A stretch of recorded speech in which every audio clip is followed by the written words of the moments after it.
So the first story I want to talk about is the story of Pygmalion. Here is the source of the word Pygmalion. Pygmalion was a Greek, this is part of Greek mythology, was a Greek sculptor. And what Pygmalion did was he came, to the ripe age of, I guess it was 18 then at the time, and he looked for a wife. He looked for a woman with whom he could share his life. He looked in Athens for the woman, couldn't find her. He went out of Athens to other parts of the Greek Empire and couldn't find her. He went everywhere, searched the entire known world at the time, and couldn't find his ideal woman, the woman that he had envisioned, that he had imagined.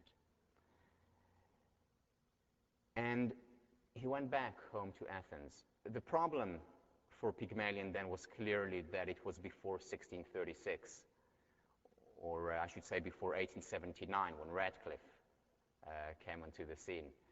He would have certainly found her then, but he was born at the wrong time, in the wrong place. So he kept on searching and couldn't find her until he decided that instead of finding that woman, he will create a sculpture. He was a very talented sculptor. He would create a sculpture in the image of his ideal woman. And he created that sculpture, and he worked on it day and night. And when he finally was able to finish his masterwork, he looked up at the sculpture and he began to cry. He fell in love with the sculpture, but it was not real. Zeus, Athena, especially Aphrodite, looked down at him, took pity on him, and what they did was breathe life into the marble. And they lived happily ever after. This is a painting. I forget the art. Anyone remember the artist's name? It's a German artist. This is the myth of Pygmalion. And the sculpture came to life. Now, this myth of Pygmalion was then taken and made into a play by George Bernard Shaw called Pygmalion, later into a musical, My Fair Lady, where the idea is that the doctor, Dr. Higgins, takes a flower girl and makes her into a lady so that she can interact with kings, queens, and royalty. It was a very important play because what it was a challenge on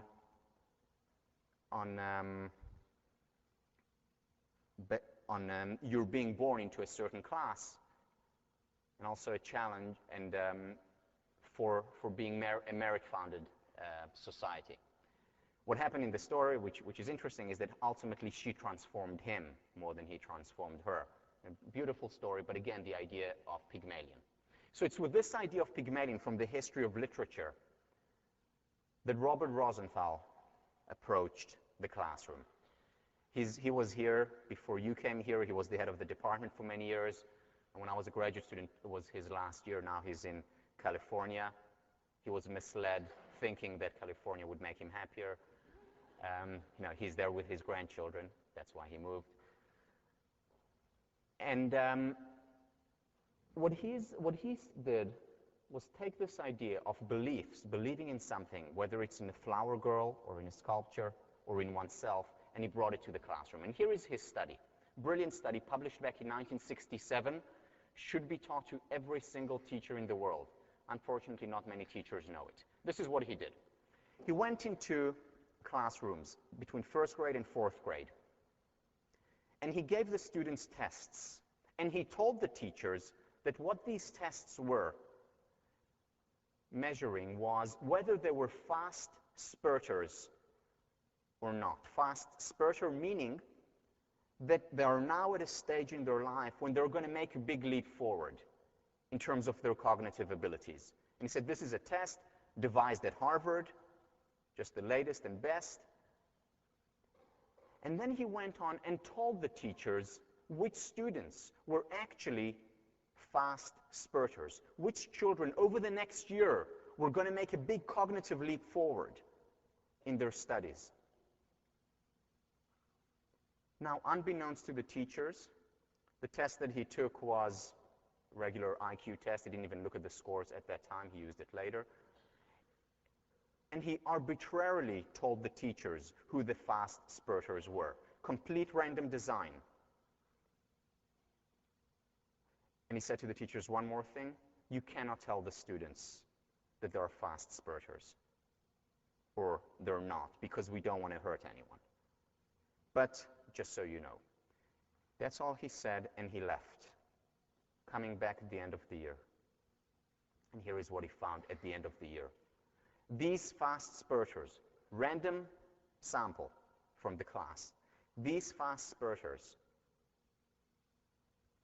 started to perform better and continued to perform better for as long as they remained with him in terms of evaluation. They performed better in the humanities. They also performed better in math, in objective tests. And here is the most amazing thing. He measured their IQ again at the end of the year, and the fast spurters' IQ actually increased significantly. Now, IQ is usually considered to be stable, right? You're born with your intelligence quotient.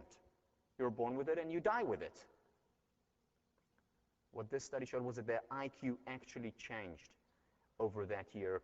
And the teachers weren't allowed to tell them that they were very smart or fast spurters. But it was all the nonverbals, the attention that they gave them, the belief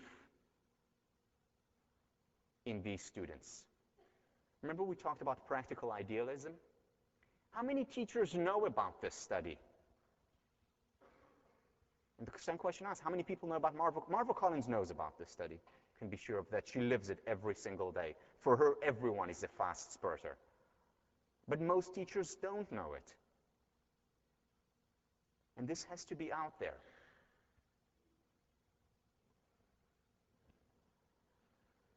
They've replicated this in the workplace as well. So they told managers, they ran these tests, psychometric tests, these are your workers with the most potential. These workers actually became the best workers. Absenteeism level went down.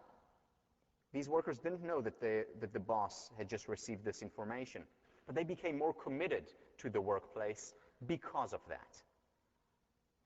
Because the boss communicated more belief in them. It doesn't have to be explicit. It doesn't have to be showering with praise. Oh, you're so smart.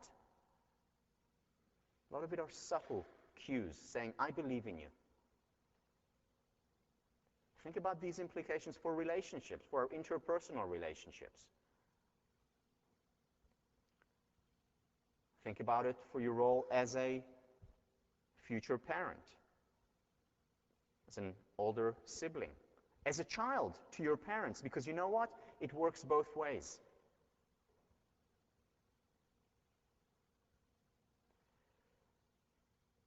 It works both ways. Jamieson, in a fascinating study, did this instead of from the teacher to the students, from the students to the teacher. Went into random classrooms and divided, where the teacher was teaching a few classes, and divided the classes into two. One group was the control group. He said nothing to them. So it's a she. And the other group, she said, this teacher has been rated very highly by students and by us, the researchers. That's all. At the end of the semester, that teacher was rated higher. The students paid more attention and were more committed to the class. And the students' grades were higher. In other words, if you want to do well in 1504, we, the teaching staff, incredible, isn't it? The power of beliefs, the power of the mind, and how it influences reality.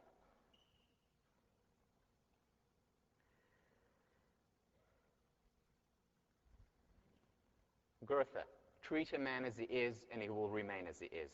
Treat a man as he can and should be, and he shall become as he can and should be. Beliefs are self-fulfilling prophecies. Our expectations become reality of other people, whether it's a student or a teacher, whether it's a parent or a child, whether it's an employee or a boss. Those of you in 1508, we're going to devote 2 entire classes just to this idea in the workplace and the important role of a leader and a follower in terms of expectations and beliefs.